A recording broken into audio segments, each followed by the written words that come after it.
Bon, Georges Vermar, là, on fait un travelling comme vous l'avez réalisé pour le Progrès il y a déjà un petit paquet d'années. C'était quand d'ailleurs ce film pour le Progrès ici, devant la Palais de la Bourse? C'était en 85.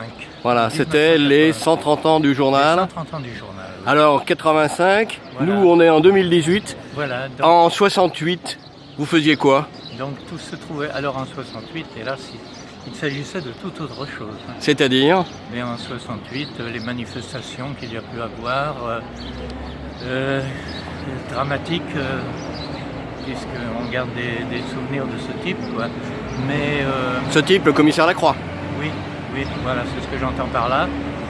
Mais toutes ces manifestations avaient un intérêt psychologique certain, seulement c'était très difficile d'être parmi eux et d'être indépendant, de concevoir que ces gens-là avaient un idéal. C'est-à-dire ces gens et les étudiants? Oui, on ose le penser, mais c'était très difficile, quoi, en tant que journaliste, d'aller d'un bord à l'autre, de ne pas participer, tellement il y avait une effervescence qui nous poussait à le faire. Vous étiez à l'Éco-Liberté. J'étais à l'Éco-Liberté. Et vous étiez assez libre finalement pour ces photos, pour justement couvrir un petit peu ça? Oui, tout de même. Nous avions cette liberté de mouvement et d'action. Il n'y avait aucun dirigisme, quoi. C'était bien, quoi. Vous avez fait les grands moments de 68, c'est-à-dire que vous étiez non seulement le 24 mai sur le pont Lafayette au moment de la mort accidentelle du commissaire Lacroix, mais vous étiez avant lors des grandes manifestations. Vous êtes allé aussi dans les usines? Oui, alors dans les usines, mais quelques jours avant. Ouais. Chez Berliet, chez qui? Ce jour-là, c'était dans les manifestations, les combats de rue, tout ce qu'il pouvait y avoir, dont je garde un certain souvenir, quoi. Une dizaine à peu près de faits marquants, le reste s'est dilué avec le temps, hélas. Ouais. Un moment important pour un reporter photo? Parce que sur la place de Lyon, vous étiez combien de reporters photo à ce moment-là? Alors, à l'époque, on était une vingtaine avec le journal Le Progrès, Dernière Heure Lyonnaise et l'Éco-Liberté. Ouais. C'était... Et c'était un moment exaltant, intéressant? Oui, il l'était, je crois. Moi, je voyais surtout le côté psychologique, c'est ce qui m'intéressait.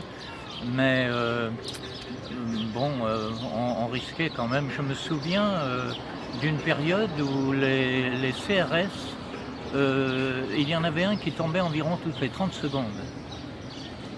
Donc c'était quelque chose d'inouï. Il y avait des gens de l'école de médecine qui tiraient ces CRS en arrière. Alors on recevait des boulons, des tessons de bouteilles, toutes sortes de choses qui inondaient le sol. Et on était couverts de projectiles, quoi. Là, je suppose que c'est la soirée du 24 mai, justement, sur le pont Lafayette. Oui, voilà. Et vos photos ont servi, en fait, pour le procès de Raton et Munk? Voilà, elles ont servi à ce tribunal, mais c'était une photo surtout, celle du camion. Oui. Et qu'est-ce qu'elle montrait, cette photo, justement? Alors, le passage du camion, quand j'ai vu que le camion n'allait pas m'écraser et qu'il avait bifurqué, eh bien, j'ai immédiatement pris mon appareil photo, c'était un réflexe de professionnel, pour faire ce camion. Le camion avançait doucement? Qui passait. Non, il allait à une vitesse incroyable, il faisait un bruit d'enfer d'ailleurs. Il était sur des vitesses intermédiaires et il y avait un pavé sur l'accélérateur. Mais j'aurais su ça, il me semble que j'aurais eu une attitude différente que celle que j'ai eue.